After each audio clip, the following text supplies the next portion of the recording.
Assalamualaikum warahmatullahi wabarakatuh. Saya dari kelompok 14 ingin mempresentasikan hasil kerja kelompok saya dan teman-teman saya yang berjudul Kewirausahaan dan Perusahaan Kecil, yang beranggotakan saya Muhammad Fikri Aditya, Muhammad Ridwan, Sipa Setianingrum. Berikut yang akan kita bahas adalah A. Kewirausahaan wiraswastaan, B. Perusahaan kecil dalam lingkungan perusahaan, C. Perkembangan franchising di Indonesia. A. Pengertian dari kewirausahaan adalah kemampuan dan kemauan seseorang untuk berisiko dengan menginvestasikan dan mempertaruhkan waktu, uang, dan usaha untuk memulai suatu perusahaan dan menjadikannya berhasil. Lalu, wiraswastawan adalah orang yang paham mengenali produk baru, menentukan, menyusun, memasarkannya, serta mengatur permodalan operasi, atau lebih singkatnya adalah orang yang membuka lapangan pekerjaannya sendiri. Berikut adalah unsur-unsur wiraswasta. 1. Unsur pengetahuan bisa didapat dari penalaran yang dimiliki seseorang, pendidikan formal, dan belajar mandiri. Kedua adalah unsur keterampilan, umumnya diperoleh melalui latihan dan pengalaman kerja nyata. Ketiga, unsur sikap mental, menggambarkan reaksi sikap ketika menghadapi suatu situasi. Unsur kewaspadaan. Unsur kewaspadaan merupakan paduan unsur pengetahuan dan sikap mental dalam menghadapi keadaan di masa yang akan datang. B. Perusahaan kecil dalam lingkungan perusahaan. Perusahaan kecil memegang peran penting dalam komunitas perusahaan swasta. Di beberapa negara maju menunjukkan bahwa komunitas perusahaan kecil memberikan kontribusi yang perlu diperhitungkan di bidang produksi, pajak, penyediaan lapangan kerja, dan lain-lain. Seringkali perusahaan kecil memberi terobosan penting dalam kondisi yang tidak menguntungkan. Adapun cara memasuki perusahaan. Secara umum ada 3 cara memasuki perusahaan dan menjadikan sebagai hak milik. Yang pertama yaitu memulai perusahaan yang telah dibangun. Yang kedua memulai perusahaan baru. Yang ketiga memberi hak lisensi, franchising atau waralaba.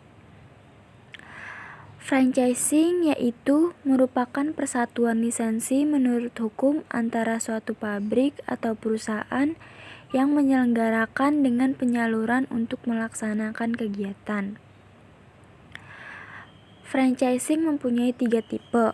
Yang pertama yaitu trade name franchising. Pembeli hak lisensi franchise memperoleh hak untuk memproduksi. Contohnya PT Great River. Yang kedua, product distribution franchising. Pembelian hak lisensi franchise memperoleh hak untuk distribusi di wilayah tertentu, misalnya soft drink dan kosmetik. Yang ketiga, pure franchising atau business format. Pembeli hak lisensi franchise memperoleh hak seluruhnya mulai dari trademark, penjualan, peralatan, metode operasi, strategi pemasaran, bantuan manajemen, pengendalian kualitas, dan lain-lain. Franchising juga memiliki keuntungan dan kerugian. Keuntungan yang pertama yaitu bantuan keuangan dari franchisor. Franchisor itu pihak yang lisensinya dibeli. Yang kedua, brand name dan reputasi. Yang ketiga, standarisasi mutu. Yang keempat, kesiapan manajemen. Yang keenam, biaya produksi rendah. Kerugian franchising. Yang pertama, program latihan franchisor terkadang jauh dari harapan.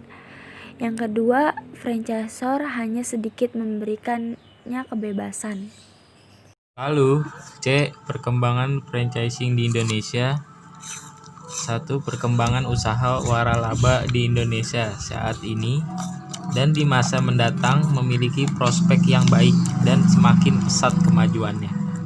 2. Dari waktu ke waktu terjadi peningkatan jumlah usaha waralaba dengan lisensi asing karena usaha waralaba asing telah lama dikenal dengan tingkat sukses mencapai 90%.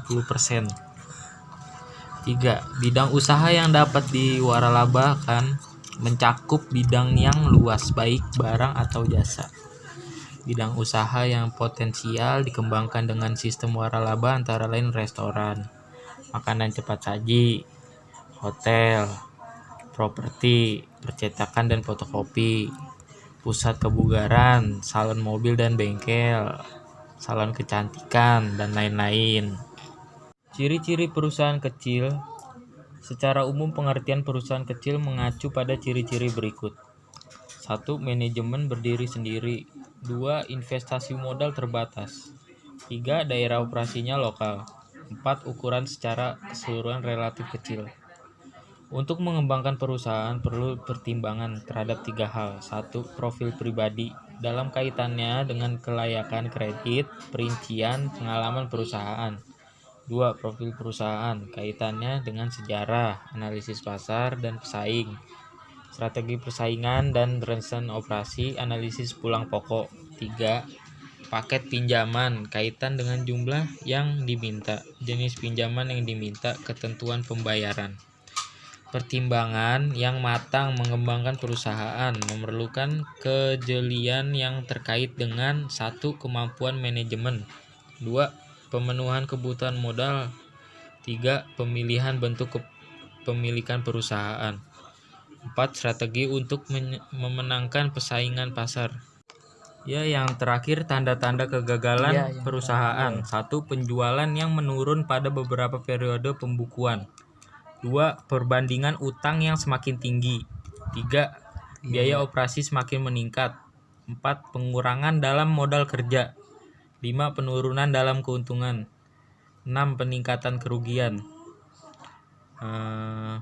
Selanjutnya, bila tanda kerugian mulai terlihat, perlu diupayakan. 1. Mengurangi biaya operasi. 2. Berusaha meningkatkan penjualan melalui perbaikan metode pemasaran maupun iklan. 3. Peninjauan kembali kerugian kredit untuk menghindari resiko-resiko buruk. 4. Memeriksa ulang posisi persediaan untuk menentukan kecukupan persediaan. Ya, terima kasih. Inilah presentasi dari kelompok 14. Assalamualaikum warahmatullahi wabarakatuh. Waalaikumsalam.